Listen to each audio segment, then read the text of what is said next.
Are cheap cars terrible? In today's episode of Hello Road, we drive the 2020 Toyota Yaris Hatchback to find out.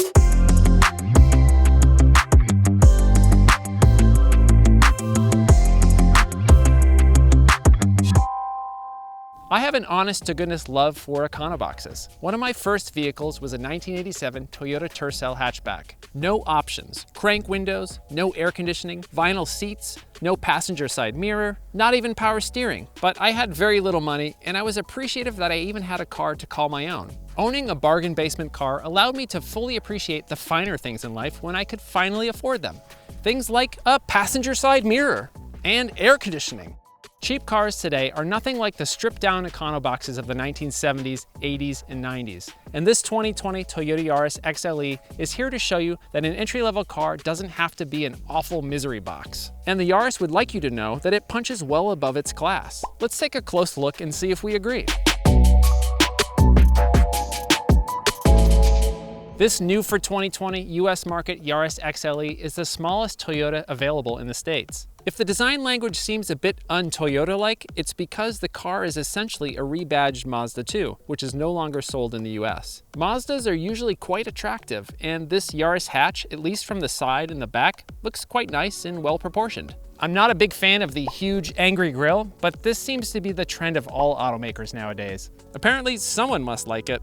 But if you're looking to buy one of the most affordable cars sold in America, you probably aren't too concerned with looks. So the grille gets a pass. We're more interested in things like fuel economy. The Yaris gets 32 miles per gallon city and 40 miles per gallon highway. Check. We're interested in things like reliability. It's a Toyota, it's a Mazda, so it's gonna be fine. Check. What about price? This XLE is the top level trim and it comes in at $18,750. The base Yaris L sedan could be had for a mere $15,650. It's cheap. Check. The XLE hatchback adds a few $1,000s to the price, but it packs in a good deal of premium content. One of the most impressive things of this car is the interior. It's got a great design and looks upscale. You get some nice fake leather seats, auto climate control, even leather trim on the steering wheel, shift knob, and parking brake handle. You get tilt wheel, heated mirrors, an excellent infotainment system with Apple CarPlay and Android Auto, push button start, even a sport mode. Definitely a cut above what you might expect from a cheap car. Yes, there are certainly areas where they cut costs, but I'm not sure there is a nicer looking or functioning interior found in an inexpensive subcompact. But even with these features that might not commonly be associated with a cheap car, it still feels sort of like a throwback. It's not overly complicated, there's no gimmicks here. Everything in here looks good, it's easy to operate, and it makes sense. Even the auto climate control is a simple 3-knob layout and can be operated without even looking at it. Just good, tried and true, simple but effective design. And these seats are great, super comfortable. What about size? While this car is 6 inches longer than the previous Yaris hatchback, it's still a small car. At 6'3", I find myself bumping into the door frame when I enter and exit the car. Once inside, I fit just fine, but if you're tall, there isn't a whole lot of room to stretch out in here. Back seat's super tight for me, but it would be fine for a quick trip. A really quick trip. But I can actually sit up straight and not hit my head on the ceiling in this car. Storage space in the hatch is 16 cubic feet, acceptable but not best in class. All right, let's take this thing for a little trip. With its Mazda roots, you might expect this thing to be fun to drive. Let's find out.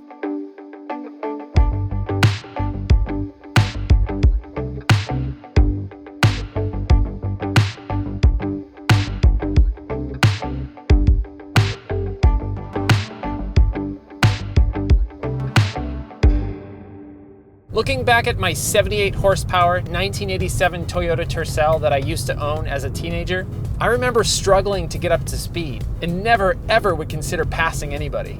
Engine performance has come a long way since then, but the Yaris may not have come quite far enough. The naturally aspirated 1.5 liter 4-cylinder in this car makes just 106 horsepower, which results in adequate acceleration. 0 to 60 is in just under 10 seconds. While it's down on power compared to some of its competition, it doesn't feel all that slow.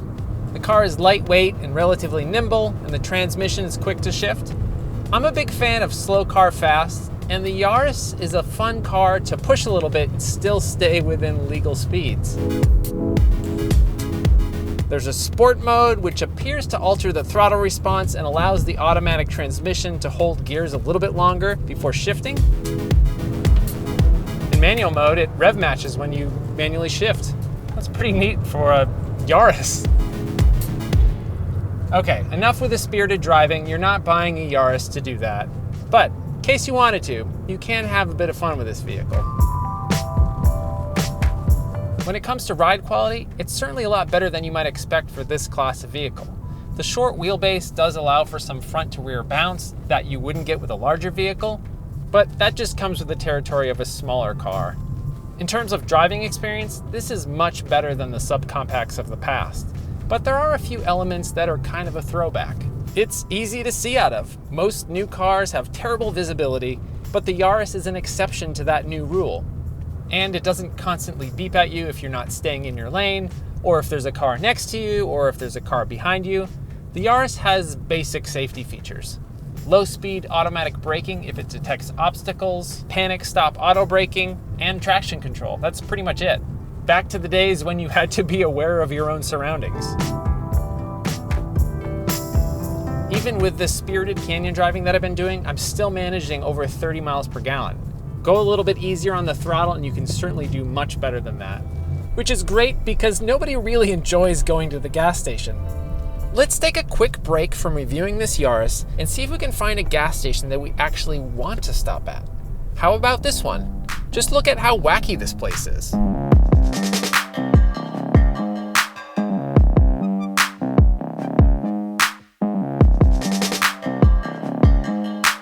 This is the Helios House gas station, which was intended to be a station of the future. Designed as a green gas station, the station's roof is made of recycled steel and contains 90 solar panels. The roof collects water for irrigation when it rains, which is not very often here in Los Angeles. Not sure what I think of this thing. It's very weird, very awkward, but it's cool to see something different. Most gas stations are just boring and utilitarian.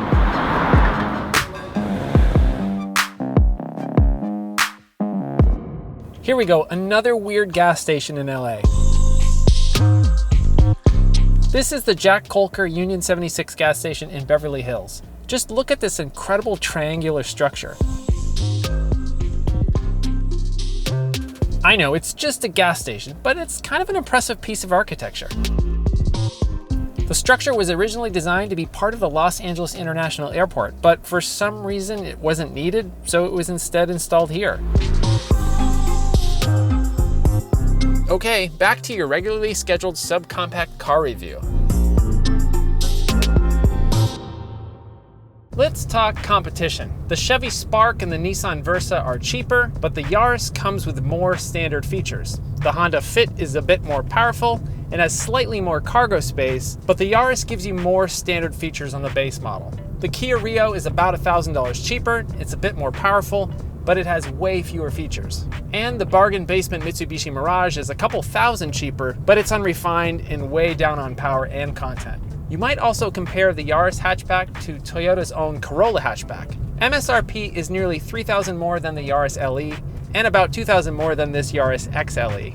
But it is a pretty good step up in terms of power, features, and cargo space, and it has nearly identical fuel economy.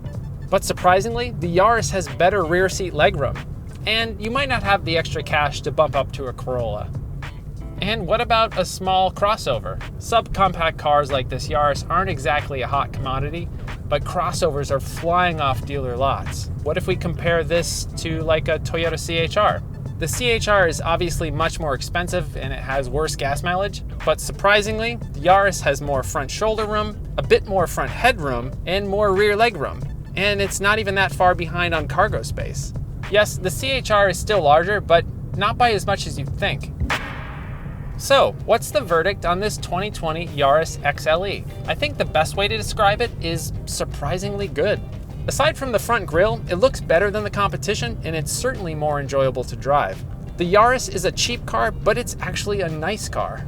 Gone are the days when a small, inexpensive car felt like a plastic toy, and drove like a washing machine on wheels. It has the essence of the affordable cars that came before it, but the quality of the interior and the solid driving dynamics make you feel like you're driving a more expensive car. If you're in the market for an affordable subcompact car, want a solid list of standard features, and want it to be enjoyable to drive, the Yaris should be right there at the top of your list.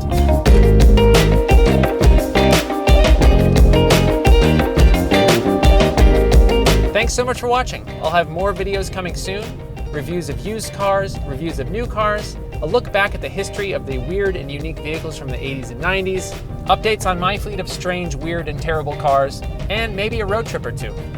All right, see you soon.